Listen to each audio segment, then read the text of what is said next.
والدین کے تین عمل اپنی اولاد کی زندگی مشکل بنا دیتے ہیں۔ حضرت علی رضی اللہ تعالیٰ عنہ سے ایک عورت نے پوچھا، ایسے بھی میرے کوئی عمل ہو سکتے ہیں جو میری اولاد کے لیے خطرے کا باعث بن سکتے ہوں؟ تو حضرت علی رضی اللہ تعالیٰ عنہ نے فرمایا کہ ماں باپ کے تین ایسے کام جو اولاد کو موت کے منہ تک لے جاتے ہیں، وہ تین عمل یہ ہیں۔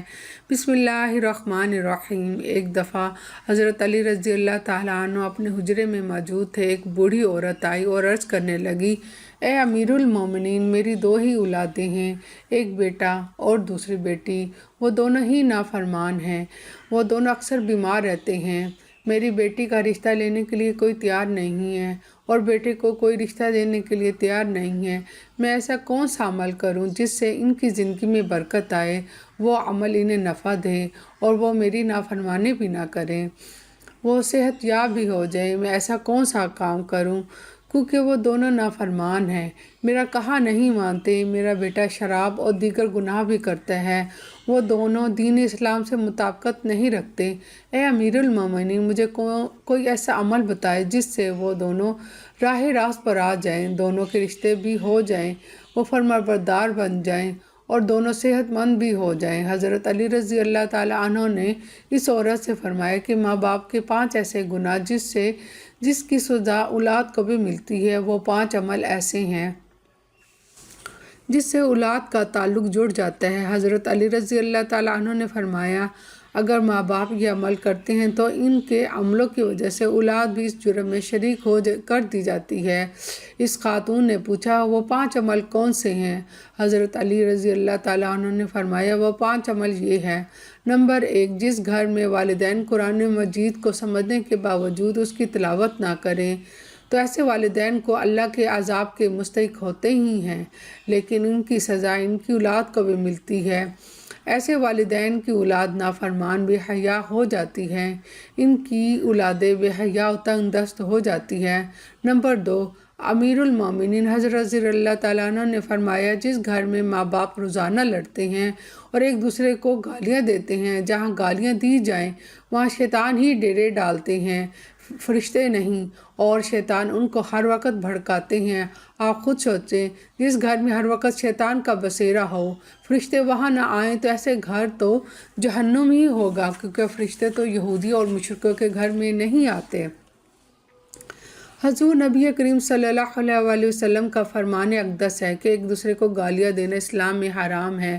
والدین کو دیکھ کر اولاد جوان ہوتی ہے، جیسا طرز عمل والدین کا ہوگا اولاد بھی ویسے ہی ہوگی۔ نمبر 3، مولا علی شیر خدا حضرت علی رضی اللہ تعالیٰ عنہ فرماتے ہیں کہ ماں باپ کی بے پردگی کی وجہ سے ان کی اولادوں پر بیماریوں کا حملہ ہوتا ہے۔ حدیث صحیح بخاری میں حضرت ابو ہریرہ رضی اللہ تعالیٰ عنہ سے روایت ہے کہ نبی کریم صلی اللہ علیہ وسلم نے فرمایا کہ پردہ عورت پر واجب ہے، جبکہ بے پردہ عورت پر جہنم واجب ہے۔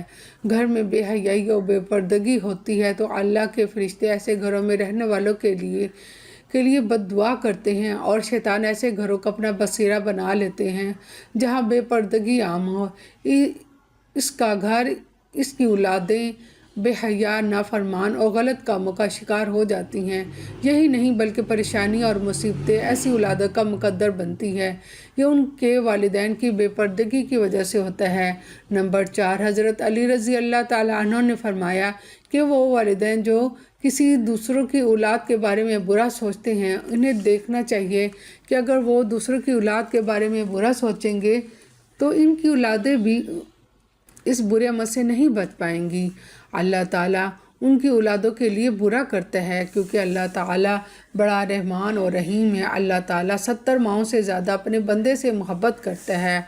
اگر تم کسی اولاد کو پریشانی میں ڈالو گے تو اللہ تعالیٰ وہی نظریہ تمہاری اولادوں پر مسلط فرما دیتے ہیں، کیونکہ جیسا کرو گے ویسا بھرو گے۔ نمبر 5، حضرت علی رضی اللہ تعالیٰ عنہ نے فرمایا، جو ماں باپ اپنے گھر میں حلال حرام کا فرق نہ کرتے ہوں، حرام وہ نہیں کہ حرام جانور کا گوشت کھا لیا جائے یا کوئی حرام چیز کھا لی جائے، یہ تو قطعاً حرام ہے، حرام، اور ہم وہ جو حلال کو حرام کر کے کھایا جاتا ہے، کسی دھوکہ فراڈ کر کے اس کا حق کھا لیا جائے یا کسی غریب مسکین کا حق کھا لیا جائے تو یہ بھی حرام ہے۔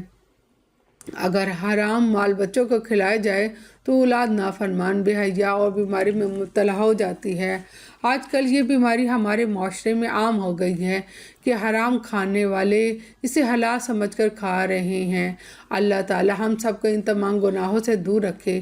ایک آخری بات عرض کرتی چلوں کہ اگر کبھی کوئی ویڈیو، کال، واقعہ، سچی کہانی یا تحریر وغیرہ اچھی لگا کرے تو مطالعے کے بعد تھوڑی دیر زحمت فرما کر اپنے دوستوں سے شیئر کر لیا کیجیے۔